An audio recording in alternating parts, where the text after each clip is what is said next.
magandang gabi mga kasmorks, magandang araw. Share ko lang sa inyo itong mga kasmorks. Dito ako sa kwartong pinagamit sa amin. Yan.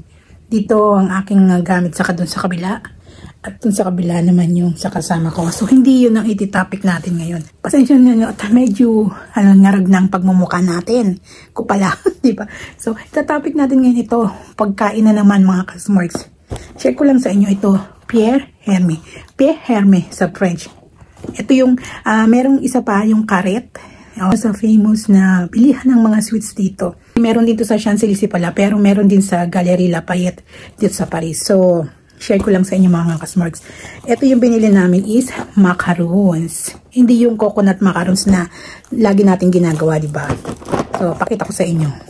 Unboxing, pero nabawasan na, diba? Ito, 1, 2, 3, 4, 5, 6, 7, 8. Actually, dalawang tigi 8 pieces is dalawang box, 52 euro. So, compute nyo na lang times 60.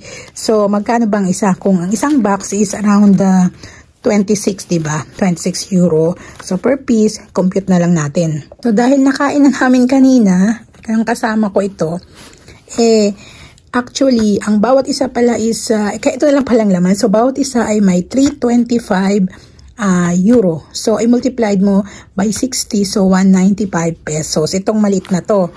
Yan. O, diba? Almost, ilang bigas na mabibili sa isang ganito. O, diba? Compute din. Ilang kilong bigas pala. Kung may 50 pa bang bigas, so almost, siguro mga 3 kilo at kalahati, ganon. Na kilo ng bigas. So, 3 kilo at 1/4 kung mamahalin yung bigas nyo.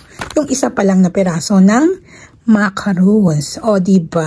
Ayan, kakain tayo. Kain tayo. Kaya tayo nataba eh. Actually, iba't ibang flavor yan. Kung gusto mo ng, ikaw mamimili kung anong ilalagay mo ito. Gusto mo lahat, pare-pareho, ikaw bahala.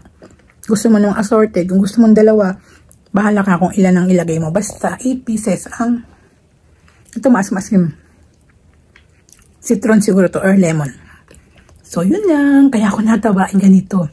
Pag nasa biyahe ay, lafang kong lafang. Tikman ng mga paboritong mga specialty dito sa Paris. Diba? Yum, yum.